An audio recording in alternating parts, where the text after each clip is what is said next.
That's the beauty of Quintet. Yep. It's all about sportsmanship. Yep. If you wanna fight, we could take it outside. Outside. Okay.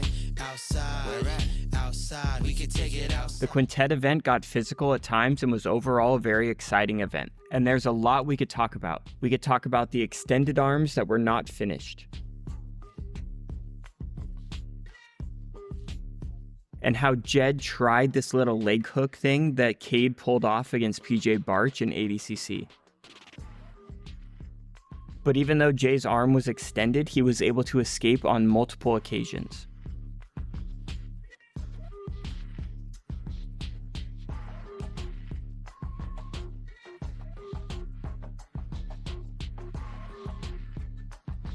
There was also some nice stand-up sequences. We saw some foot sweeps, and we saw the classic sequence where your opponent collar ties you, you thumb post, change levels, and double leg. We also saw Craig Jones hit this super crazy toe hold. And it seems like Craig always has some tricks up his sleeve, and he had one from half guard. If you're subscribed, you're probably familiar with the idea of taking an arm drag grip on the far side arm.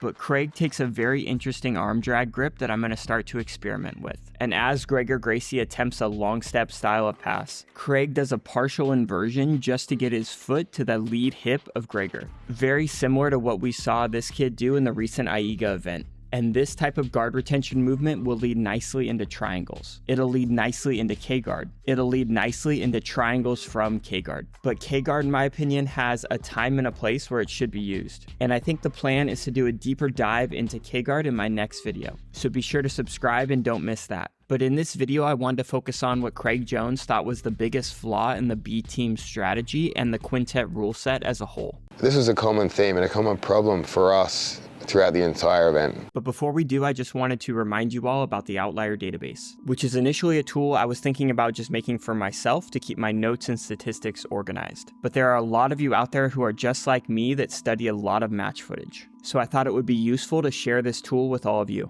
And this tool will show you statistics and direct you to match footage that you're looking for. So if this is something that interests you, check the link in the description below. And be sure to watch the features and limitations video, because at the current state there definitely are some limitations as we work towards the launch of version 2. And so far there's been 682 people that have signed up, so there are 318 grandfather rates remaining. And that's our way of just saying thank you to the early adopters that have signed up because they see the vision and they want to be a part of it. And it's them that are making future versions of this tool possible. So if this is something that interests you, check the link down in the description below, and we'll see you in the Discord. But for now, let's hop back into the Quintet event.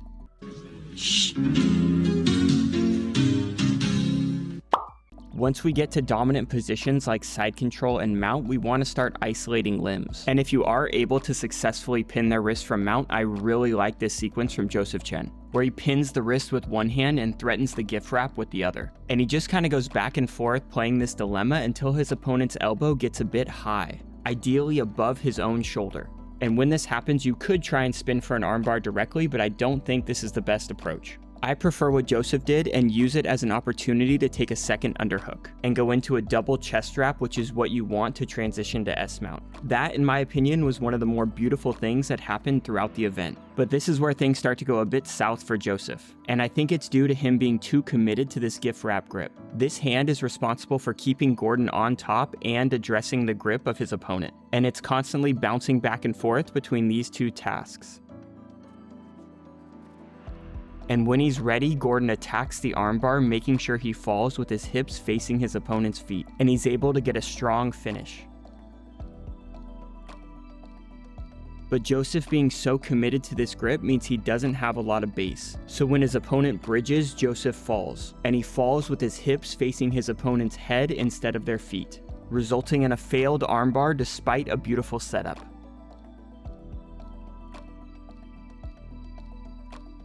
If you find yourself in side control trying to isolate a limb, you could hop up to knee on belly, and as you transition to north-south, look for an opportunity to pin their arm with your shin. And you can see as they reset J-Rod, they don't give him that shin pin. So he says, okay, no problem, I gotta go back to knee on belly and then try it again. Now this is a little bit of a detour, but I think it's pretty funny, so we're going to take this turn and talk more about resets. You can see here from side control, Nicky has a crossface and an underhook. And it's kind of unfortunate timing because he tries to bring his arm to the other side of his opponent's head as the ref tries to reset them. So it's a bit unclear what Nicky had at the time, so he just says, screw it, I'm going to take the best grip I can possibly think of with a tight waist and a deep crossface. And Owen's like, no dude, you didn't have this tight waist. So Nicky's like, okay, fair enough, I'll take my hands connected. But they don't let him start with his hands connected either. Which, like I said, I think it was a bit of a gray area and kind of unfortunate timing. And after watching the replay, I probably would have let Nicky start with his hands connected. But this one against PJ Barch is pretty funny, where they're kind of going at it here in the corner. PJ has a 2-on-1 grip on the far arm, and Nicky has this weave grip on PJ. But off the reset, Nicky's like, okay, cool, I'm just going to grab his leg. And PJ's like, no, get off my leg. And Nicky's like, oh yeah, you're right, I had a better grip. My hand was actually inside your hip. And PJ's like, no, dude, he's able to lasso his foot inside just in the nick of time and get his 2-on-1 grip as they reset. So just a friendly reminder to all you competitors out there that these resets are something that people take advantage of. It seemed like Nicky knew exactly what he was doing and tried to upgrade his grips. Gordon does it as well. You roll out of bounds with a bottom side body triangle and you reset with a top side body triangle. So again, just a reminder that being a ref is a tough job, so be an advocate for yourself when it comes to these resets. Or you can take the J-Rod approach and just be super casual about it, and try to work to get that shin pin again on your opponent. Now let's say you do get that shin pin and you're trying to attack a Kimura on the other side. You can expect your opponent to try and push off of something with the goal of freeing their head. But as their body becomes more perpendicular with yours, you can meet them halfway and transition to knee on belly, and ideally get your hips underneath their shoulder to attack an armbar. And as they defend the armbar, you can go back to attacking a Kimura on the other side. It's the same idea that Danaher talked about many years ago in his Kimura instructional. Always understand that as Mateus takes away the left arm from me, and he turns and takes it away, he always offers me the opposite arm. We see Gordon using this principle here beautifully by attacking a Kimura initially on the left arm. And as his opponent defends the left arm, he switches to an armbar on the right arm.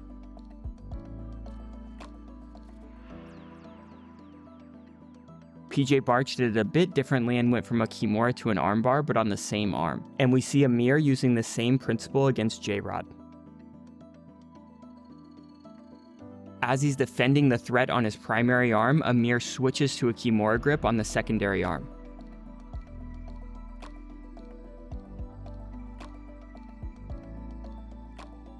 But the process of isolating limbs is a difficult one, especially under the quintet format. Now in the last video, we talked about the idea of using self-frames for the purpose of guard retention. And the idea is you'll use something like a kickstand self-frame until you're able to make connection with your opponent. And once you have connection, then you can start to attack. But from mount, we saw Jed using his chin as a self-frame to prevent his wrist from being pinned to the mat. And after trying to isolate the limb for a while, J-Rod rushes a back take that ultimately fails.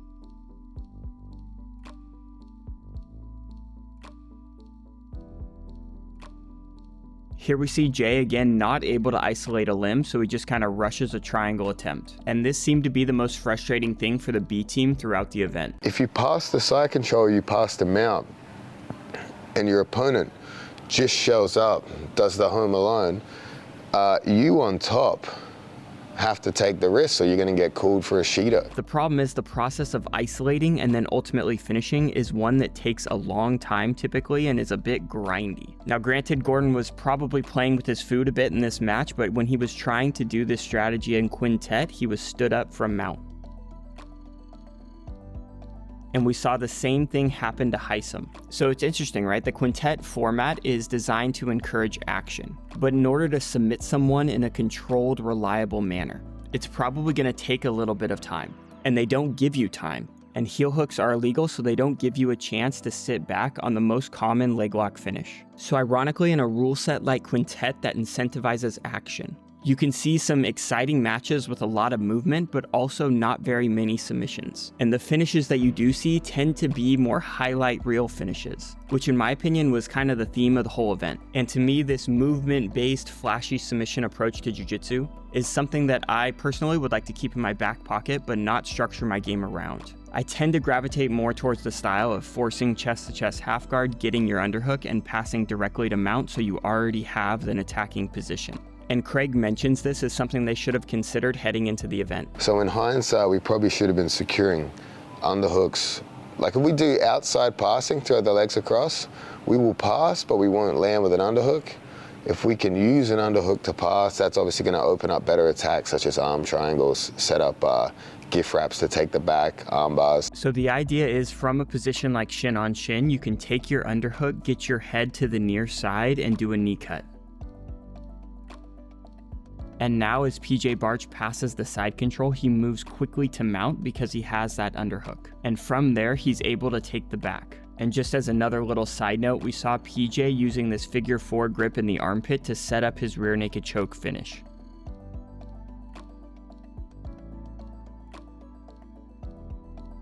And if you're looking for this type of finish on the database, I've been referring to it as a variation of Katagatame. So if we search for Katagatame, we can see the different variations. And you can see we have our anacondas, we have our arm triangles, we have our darces, and we have our rear naked choke Katagatame. And luckily for us, this one has a YouTube link so we can just watch the finish right here. Look how, he's got the head and arm here. He's going for that Rotolo. He's got it! Unbelievable! Ty Rotolo! Katagatame finish from the back.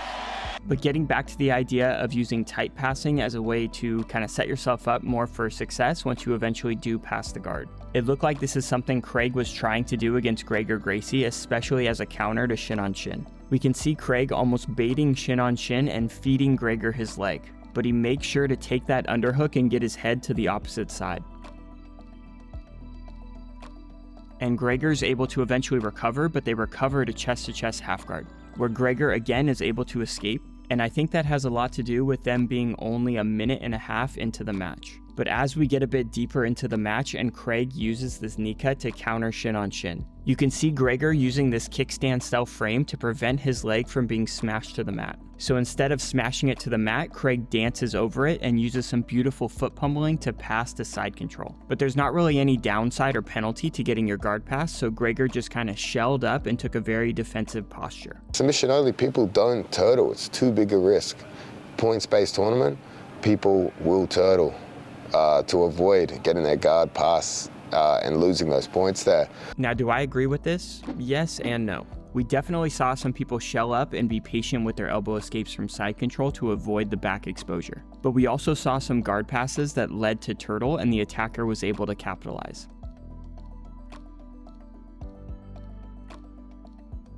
But I think throughout the event, we saw a lot of examples of the defender going to their knees and the attacker not being able to capitalize from turtle or the front headlock.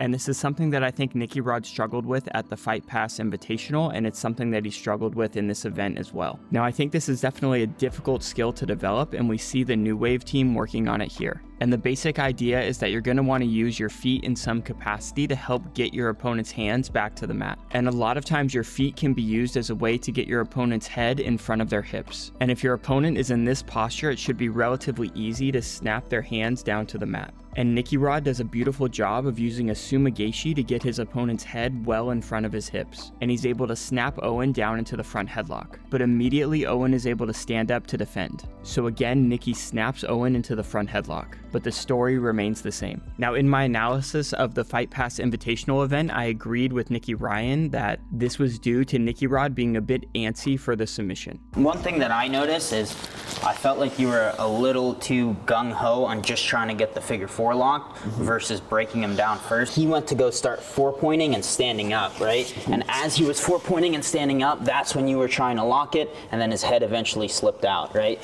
So instead, what I would recommend you do is, like you said, break them down first. So versus just trying to immediately transfer the figure 4 as they're standing up, focus on breaking them down to a hip first and then going for the figure 4.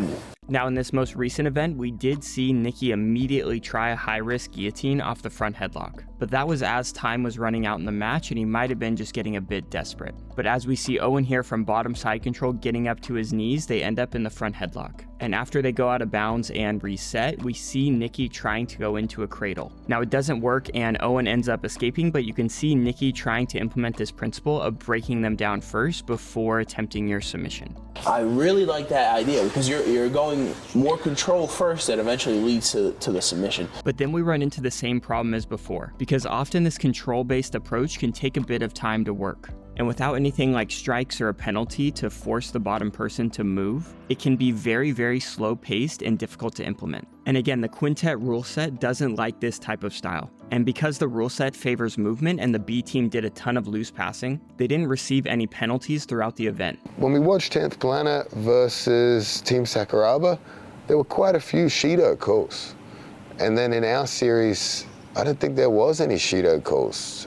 I kept hearing warning, warning, warning, warning, no Shidos. So it's hard to say for certain, but I imagine this would have been different and the B team probably would have gotten more penalties if they would have taken the more controlled-based approach. So basically this whole video is just to say you're kind of damned if you do and damned if you don't under the Quintet format. But at the end of the day, you're not paid to win, you're paid to put on a show. There wasn't even any prize money. We just got paid to show up. So it's like, hey, just get after it, put on a show. And the way you do that is by hitting a blast double leg right into a knee cut, right into a spinning arm lock attempt. You don't sit forever and mount trying to set up your arm locks and set up your back takes. Instead, you counter leg locks with back takes.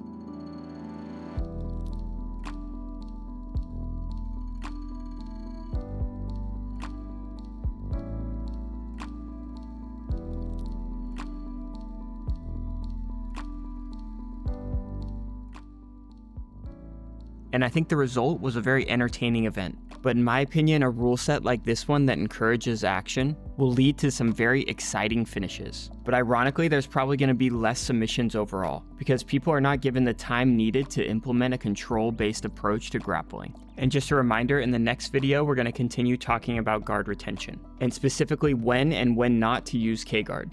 So be sure to subscribe so you don't miss that. Check out the link in the description below if you're interested in the Outlier database, and I'll talk to you in the Discord.